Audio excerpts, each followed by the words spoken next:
महाराष्ट्र के मराठवाड़ा में इस साल भारी बारिश और बाढ़ किसानों के सपनों और उम्मीदों को भी बहा ले गई है। जिस धरती पर सोयाबीन और कपास की हरियाली लहराया करती थी, वहां सिर्फ और सिर्फ पानी है। चारों ही तरफ समंदर नजर आ रहा है। किसान हाथ जोड़कर राहत और मुआवजे की गुहार लगा रहे हैं।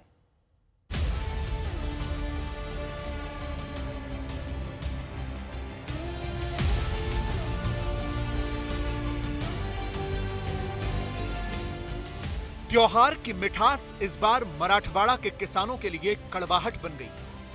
खेतों में लहलहाती सोयाबीन, कपास और हल्दी की फसलें बाढ़ के पानी में बह गई। खेत जिनसे उम्मीद की हरियाली निकलती थी, आज पानी के तालाब बन गए। किसान जिनकी आंखों में कभी अच्छी फसल से पैसे कमाने के सपने थे, आज सिर्फ तबाही और आंसू।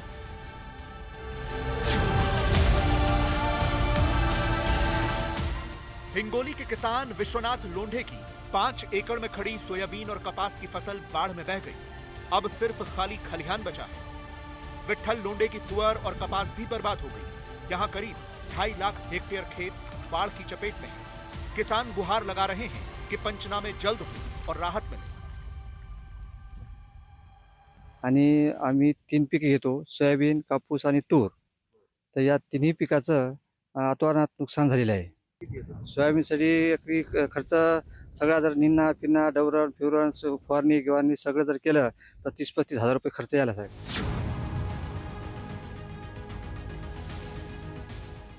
बीड जिले में गोदावरी नदी का पानी गांव तक पहुंच गया है। माजलगांव तहसील के किसानों के घर और खेत जलमग्न हो गए। किसानों की हालत देखकर बीड के सांसद बजरंग सोनाम ने खुद पानी में उतर गए किसानों के आंसू पोंछने के लिए। लेकिन दर्द इतना गहरा है कि आंसू थम नहीं रहे। बीड जिल्ह्यामध्ये संपूर्ण पावसानं हाहाकार माजवलेला आहे.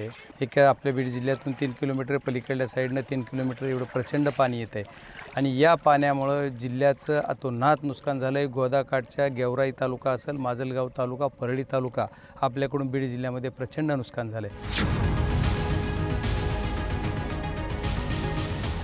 मराठवाड़ा का सबसे बड़ा जायकवाड़ी डैम लबालब भर चुका है। जायकवाड़ी डैम के 27 दरवाजे खोले गए हैं, जिनसे 1,03,000 क्यूसेक पानी गोदावरी नदी में छोड़ा जा रहा है।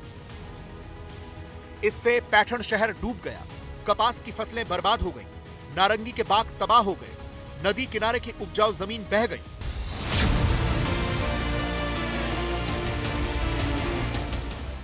महाराष्ट्र के जालना के घनसावंगी तालुका में बाढ़ से भारी तबाही मची है। गोदावरी नदी के उफान से गांव और खेत पूरी तरह जलमग्न हो गए हैं। खेतों में लगी सोयाबीन, कपास और मक्का पानी में समा गए। किसान कहते हैं कि साल भर की मेहनत मिट्टी में मिल गई। अब जीने का सहारा सरकार ही है। जो हमारी फसलें हैं, ये कल रात से पानी में, पहले से इतनी बारिश थी कि वो पूरी काम से गई वाली।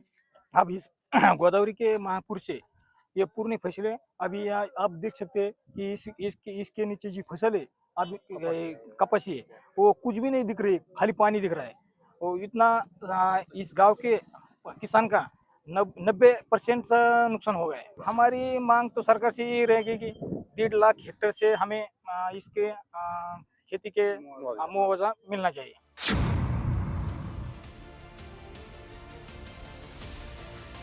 लातूर के किसानों को भी भारी कीमत चुकानी पड़ी है। खेतों में लहलहाते गन्ने और सोयाबीन की फसल पिछले 1 महीने से पानी में डूबी हुई है। यहाँ के किसान कहते हैं कि जिंदगी में इतनी बारिश कभी नहीं देखी। अब सिर्फ मुआवजे पर जिंदगी की गाड़ी टिकी है। ये सिर्फ बाढ़ नहीं है, ये किसानों के सपनों का डूब जाना है। महाराष्ट्र का किसान इस वक्त टूटा हुआ है। उसकी मेहनत, उसकी फसल, उसका भविष्य सब कुछ बाढ़ में बह गया है। खेत अगर अन्नदाता की जान है, तो मराठवाड़ा के खेत इस वक्त वेंटिलेटर पर हैं। किसानों की पुकार साफ है कि जल्दी सर्वे हो, मुआवजा मिले और जिंदगी फिर से पटरी पर आए। सवाल यह है कि क्या सरकार इस दर्द को सुन पाएगी? क्या इन किसानों के आंसुओं की कीमत चुकाई जाएगी? बीड से रोहिदास हदगल, लातूर से अंकित जाधव और हिंगोली से ज्ञानेश्वर हुंडल के साथ आज तक ब्यूरो।